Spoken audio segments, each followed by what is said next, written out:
이사야 30장. 여호와께서 말씀하신다. 아, 재앙이 있을 것이다. 반역하는 자식들아.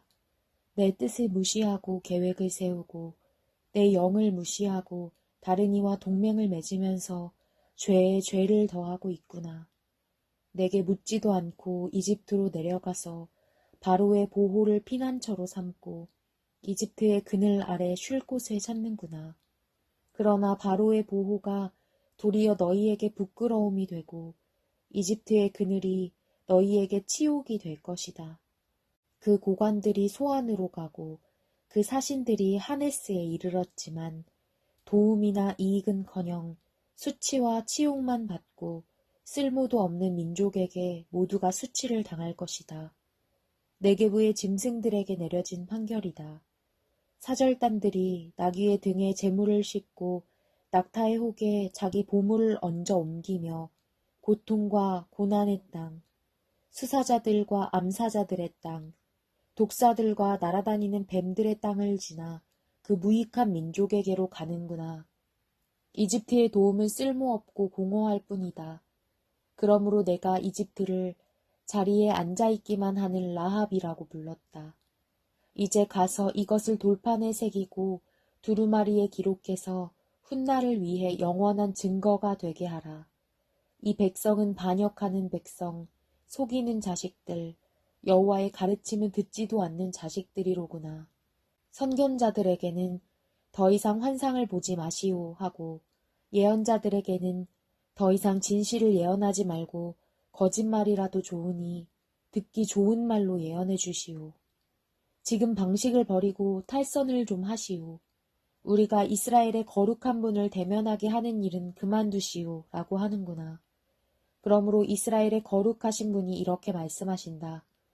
너희가 이 말을 거부하면서 억누르고 벗어난 것을 신뢰하고 그것에 의지했다.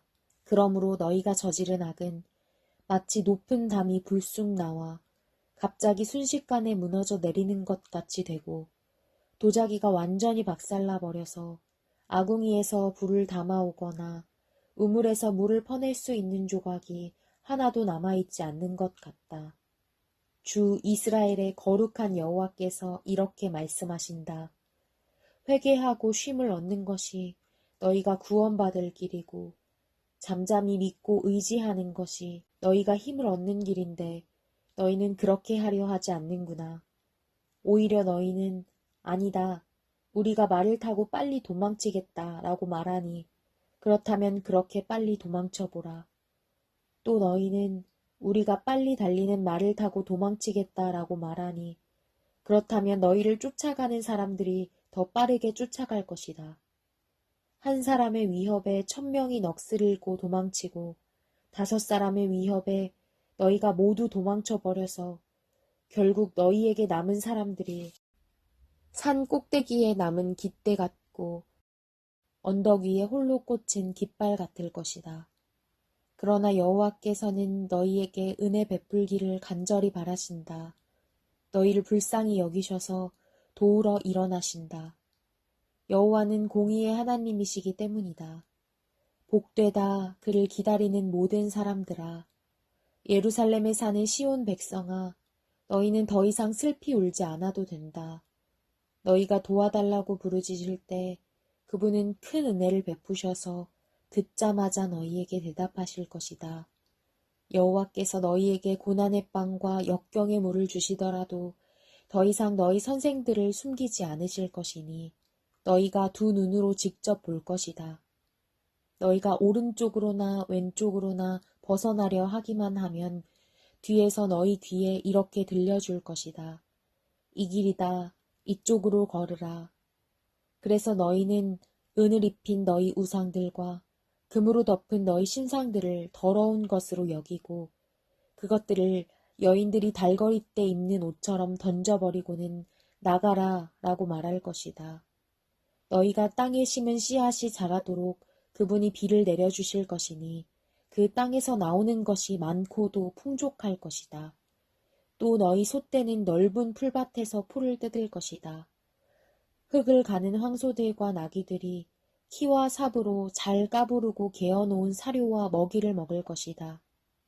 대학살이 일어나고 탑들이 무너지는 날에 높은 산과 높이 솟은 언덕마다 시냇물이 흘러 넘칠 것이다. 여호와께서 그 백성들의 상처를 싸매시고 그가 때린 자리를 치료하시는 날에 달은 해처럼 빛을 내고 햇볕은 7일 동안 내려쪼인 햇볕을 한꺼번에 모아놓은 밝기처럼 7배나 더 밝을 것이다. 보라, 여호와의 이름이 멀리서 오고 있다. 불타오르는 노여움과 빽빽이 피어오르는 구름과 함께 멀리서 오고 있다. 그분의 입술에는 노여움이 가득 서려 있고 혀는 마치 삼켜버리는 불과 같다. 그분의 숨결은 밀어닥치는 시냇물처럼 목에까지 받쳐오른다. 키질을 하셔서 저 민족들을 걸러내 날려버리시고 저 민족들의 턱에다가 잘못 이끄는 재갈을 물리신다.